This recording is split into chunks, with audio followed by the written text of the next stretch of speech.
ఇక్కడ 2-3 పోర్టులు ఉన్నాయి.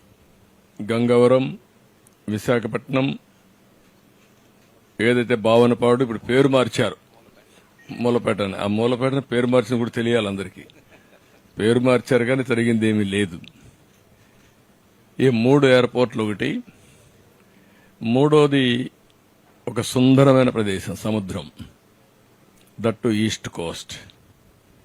ఇది ఒక పెద్ద అసెట్. ఇది భవిష్యత్తులో పెద్ద ఎత్తున పెరగబోయే నగరం. ఈ ఎయిర్పోర్ట్తో విశాఖపట్నం, విజయనగరం కలిసిపోతుంది. ఇక్కడి నుంచి శ్రీకాకుళం కూడా కలిసే అవకాశం ఉంది. ఎందుకంటే శ్రీకాకుళం 50 కిలోమీటర్లు, విశాఖపట్నం 50 కిలోమీటర్లు. ఆ సెంటర్లో ఈ ఎయిర్పోర్ట్ వస్తా ఉంది. అదే మరిగా ఫేజ్ 1లో బీచ్ రోడ్ భోగాపురం వరకు ఏదైతే బీచ్ రోడ్ ఉందో అది కానీ మనం వేసుకుంటే, ఫేజ్ 2లో ఇంకొక 50 కిలోమీటర్లు శ్రీకాకుళం, ఫేజ్ 3లో లేదంటే కంటిన్యూగా కూడా మూలపేట పోర్ట్ వరకు వేసుకుంటే, మూలపేట నుంచి ఒక పేర్లల్ హైవే వచ్చి బీచ్ రోడ్ వచ్చి ఇప్పుడుండే ఎగ్జిస్టింగ్ హైవే ఈ హైవే కనుక కలిపేయగలిగితే మధ్యలో కొన్ని కనెక్టివిటీ పెట్టుకుంటే one of the best place అవుతుంది ఇండస్ట్రియలైజేషన్ కి. Nowhere, no place can beat this. ఇది నాకు ఒక కళ, ఎప్పటి నుంచో మాట్లాడుతున్నా.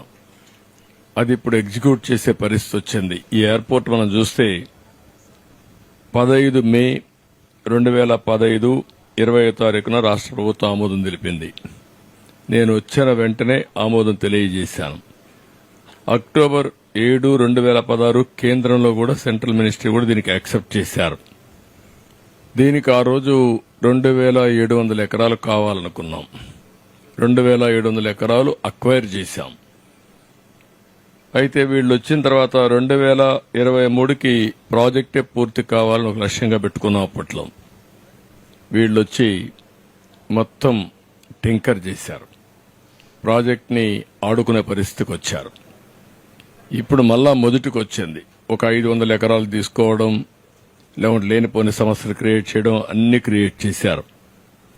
మళ్లీ వేసిన ఫౌండేషన్ తిరిగి ఫౌండేషన్ వేయడం, అంటే ఇవన్నీ కూడా ఏంటంటే ఒక పిల్లోళ్ల చేష్టలు లేదంటే పిచ్చోళ్ల చేష్టల కింద దీన్ని అతలాకుతలం చేసే పరిస్థితికి వచ్చారు. అయితే ఈ రోజుకి 31.8% వర్కులు పూర్తయినాయి.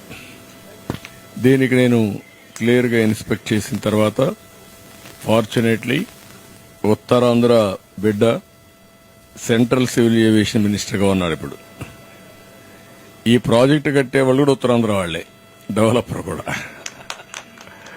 బోత్ ఇంట్రెస్ట్లు ఇక్కడ సింక్రనైజ్ అయినాయి. అంటే ఈ ప్రాంతం యొక్క అభివృద్ది ధ్యేయంగా ఇద్దరు కూడా దీన్ని డెవలప్ చేయాల్సిన అవసరం ఉంది. One of the best project గా.